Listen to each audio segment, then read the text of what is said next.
efficiencies. When you look at, say, a year ago, 2 years ago, 3 years ago, staffing-wise, where's the county at now versus where it was? Do you have fewer people working there now? Are wages, I mean, if obviously with increased wages for other people, you either pay people more or to do more work with fewer people, or you just, you know, I mean, I guess there's a number of ways to manage that, but I think we're down, this year is 3.4 full-time equivalency. The previous year, I think it was 2.5 full-time equivalency people that were actually down. Is that down from budget or down from the previous year? From each previous year. Okay. We're down, like this year, 3.5 people from the previous year. And then the previous year before that, we're down 2.5 full-time employees from the previous year to that. And yes, it is, the employees are being expected to do more. Are there any, and that's probably a question that taxpayers would have, because in a lot of organizations now, a lot of businesses, people are being expected to do more, and in some cases even maybe making less money than what they were. There's been a lot of shift in the marketplace relating to that, but so do you see in county government other opportunities to maybe trim some fat? I think in the past, we have reformed a lot in the last 10 years since I've been commissioner. I don't think there's a whole lot of literally what they would call fat left. There's basically things you can do and can't do, and that results in service to the citizens who, you know, that is county government. It's what citizens have decided they want the county to do as a group that they don't do as an individual. The caseloads, we're experimenting, try to answer that. No, there is no fat to cut anymore. There is literally people doing as much as they can in a given 8-hour day. And it's a concern. It really is a concern. I hope the general public realizes that our employees do work very hard. And then as far as wages, everybody agreed to 0 last year as far as cost of living. They did receive step increases. That's part of the pay plan. But there's a 0 cost of living. Both unions, law enforcement labor union and the highway labor union, agreed to a 0%. And so the employees have stepped up and they realize the situation we're in.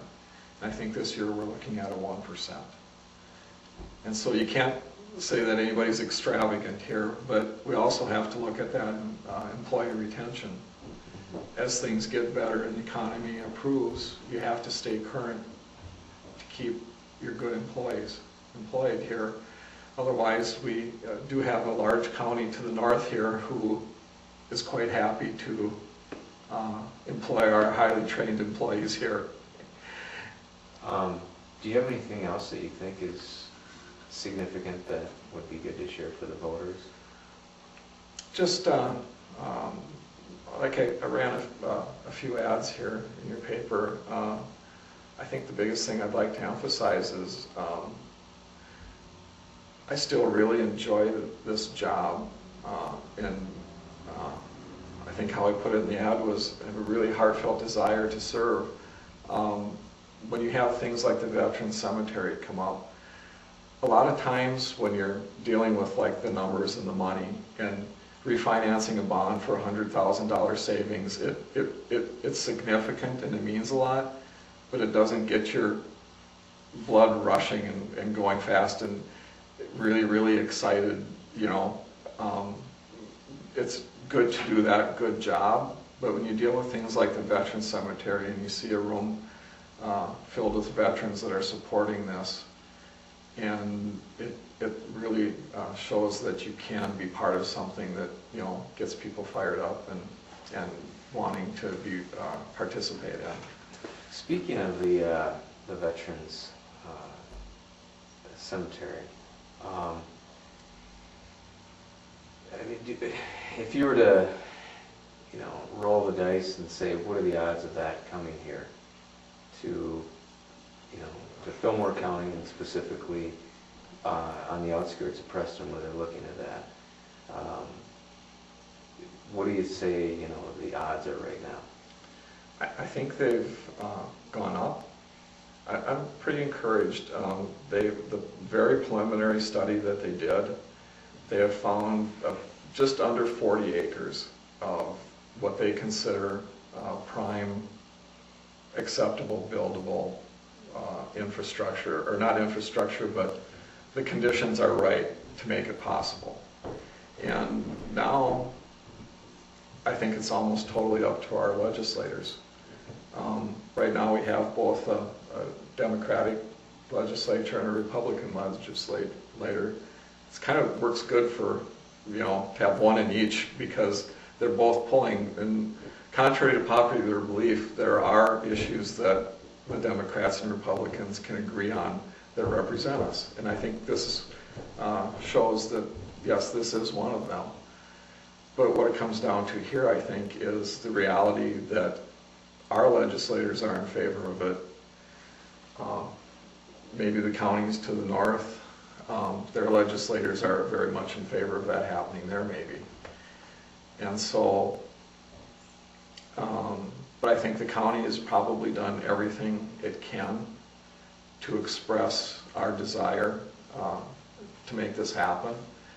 And so, and Chuck Amerud has really been the person who's been leading that charge, making sure that if they have a question, it's answered right away, nothing's left languishing on the table. We're right there telling them, okay, this is this, and this is this, and and so I think it'll come down to this next legislative session if money's appropriated for the further work that needs to be done. This is a federal reimbursable project where everything except your initial assessments and initial work done to see if it is feasible, everything else plus the land acquisition, that's a huge plus if that's not part of it. And because that would be a state expense. And so they don't have that expense here with the donation. And this will be a totally federally reimbursed project, and up to almost $8 million worth of infrastructure and other things that go in. Part of it I didn't know when they do this, they totally excavate the areas. When we went to Little Falls, they explained how they do this. And all the vaults, all the drainage, everything, and for probably 5 years of burials is done at once. So then when the actual interment takes place, there's a machine that just goes down and excavates straight down, and the interment takes place, and everything goes back in, the sod goes back over, and within just minutes, everything's back looking exactly the way it did before. And it's quite the system, and they're very, very professional. And I think with the commitment of all of the local veterans groups committee, they've all committed to helping with the ceremonies and the services. Just the local support, I think, has been amazing. Yeah, we are very involved with veterans down here. Yeah. Very involved. Yeah. So it's been great to be part of that.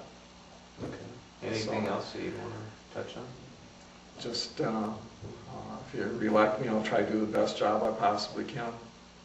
I've always been that way. If I take something on, I want to do it right and do it the best that can be done. Okay. So thank you very much for the time. All right, 19 minutes. Cool.